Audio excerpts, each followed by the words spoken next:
Bonjour mes chers élèves, je suis Mehdi, votre professeur de français. Bienvenue dans ma classe. Aujourd'hui, nous allons voir une nouvelle leçon concernant langue et communication.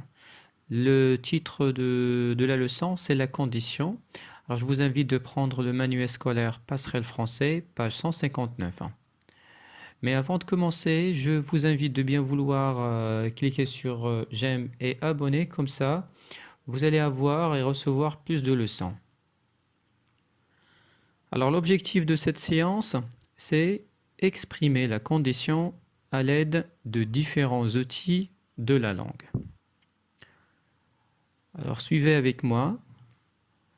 Donc là, quand vous voyez sur l'image, il y a deux agents de police en train de se parler. Alors je commence la lecture. Agent Gary, qui serait le criminel à votre avis? Inspecteur, si les victimes ont deux rouges sur le cou, le criminel sera certainement un vampire. Alors, quand vous voyez ici, d'après la première question, que veut savoir l'inspecteur? Alors, tout simplement, il voudrait savoir qui est le criminel. Donc là, il voulait identifier le criminel qui a commis ce meurtre ou alors ce crime. Deuxième exercice, souligne dans la réponse de l'agent Gary le moyen utilisé pour exprimer la condition. Donc ici, vous avez, d'après la réplique de l'agent Gary, il a dit « Si les deux victimes ont de trous rouges sur le cou, le criminel sera certainement un vampire. » Alors le moyen utilisé, c'est le mot « si ». Passons maintenant à la rubrique « Je comprends ». Premier exercice, classe les constituantes de la phrase suivante dans le tableau ci-dessous. Le criminel sera certainement un vampire si les deux victimes ont de trous rouges sur le cou. Point. Alors la première proposition, vous avez le criminel sera certainement un vampire. C'est une proposition principale. Elle est essentielle. Elle ne peut pas être supprimée. Et le moyen utilisé, vous avez le mot « si ». Très bien. Et la subordonnée de la condition, elle est où? Donc là, c'est tout simplement si les deux victimes ont de trous rouges sur le cou. Très bien. Et pourquoi nous l'avons appelé une subordonnée de condition? Parce qu'il est introduit par le mot si. Est-ce clair? Passons maintenant au deuxième exercice. Soulignez maintenant les verbes utilisés, c'est-à-dire dans la principale et la subordonnée. Commençons par la principale. Alors dans la principale, vous avez le verbe sera. C'est le verbe être, conjugué à quel temps? Au futur. Est-ce clair? Très bien. Et le deuxième verbe, c'est le verbe en. Ça, il s'agit de la subordonnée. C'est le verbe avoir, conjugué au présent de l'indicatif. Très bien. Alors maintenant, troisième exercice, l'agent a utilisé ces temps pour exprimer quoi? Est-ce que la certitude ou bien le doute? Alors que ça veut dire la certitude? Ça veut dire quand je suis certain de quelque chose qui va se réaliser. Alors le doute, ça veut dire je ne suis ni certain ni sûr. Je ne suis pas sûr que cette chose va être réalisée. Ça, ce que veut dire le doute. Donc dans ce cas-là, alors l'agent a utilisé ces temps pour exprimer le doute tout simplement parce qu'il n'est pas certain de ces hypothèses. Très bien, passons maintenant à l'exercice suivant, numéro 4. Fait correspondre les propositions ci-dessous. Alors, commençons par la première phrase. Au cas où nous arrêterions le suspect, nous la soumetterions à l'interrogatoire. C'est-à-dire, la phrase numéro 1 à la proposition E. Phrase 2. Si vous aviez des témoins, vous seriez libre. Alors la phrase numéro 2 à la proposition A.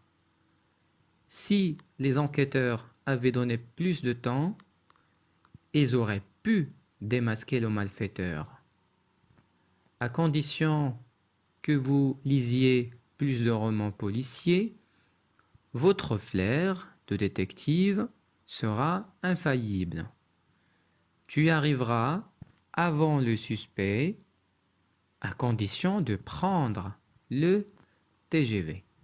Très bien.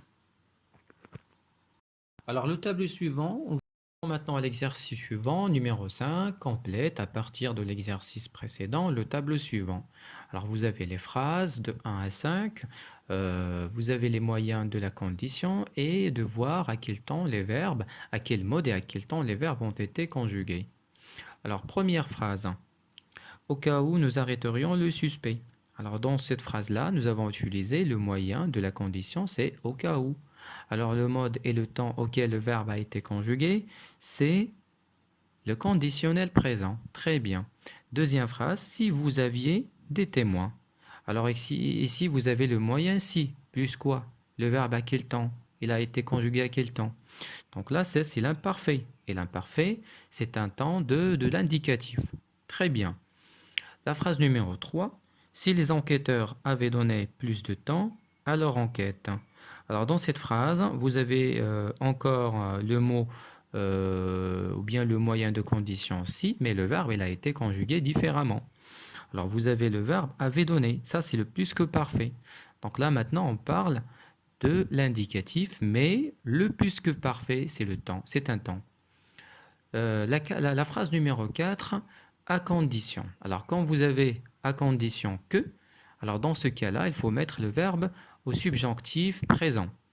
Est-ce clair? La dernière phrase numéro 5, tu arriveras avant le suspect.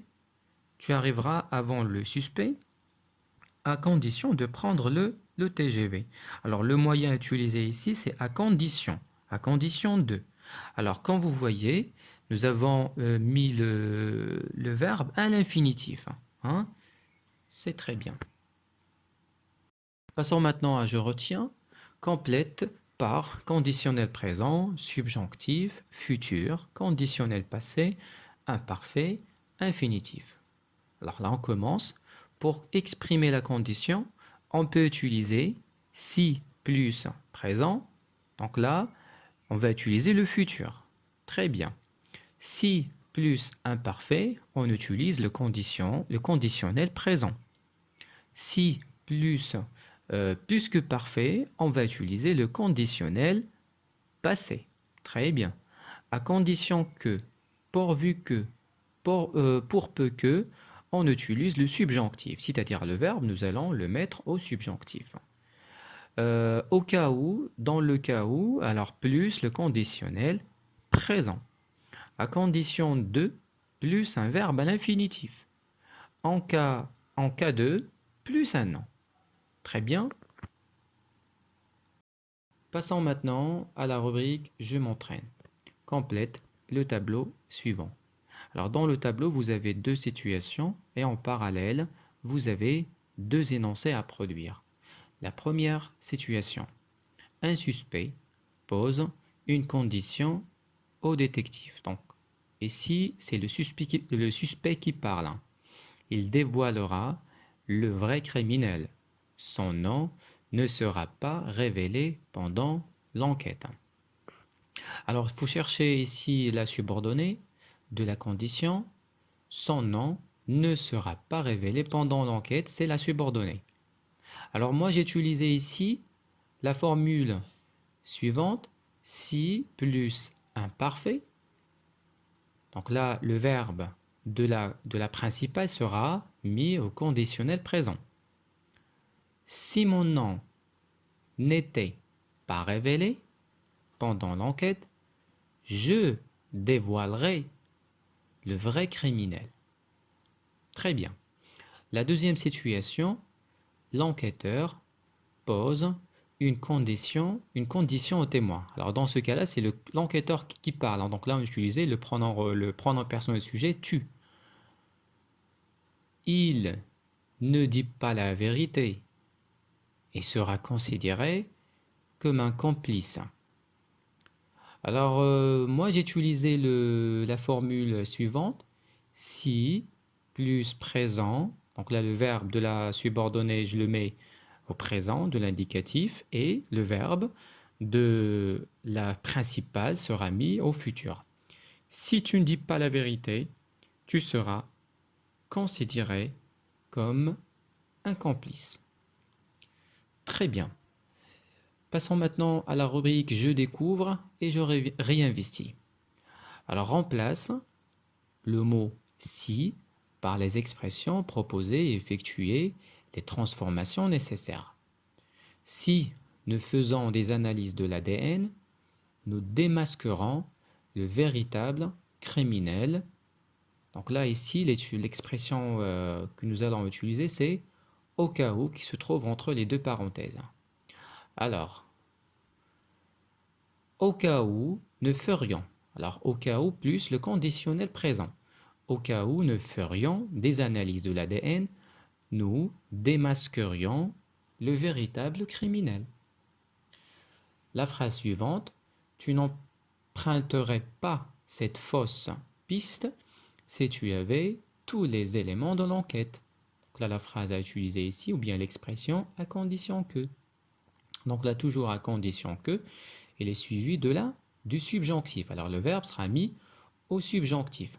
Alors cette fois-ci, nous allons inverser l'emplacement des deux propositions.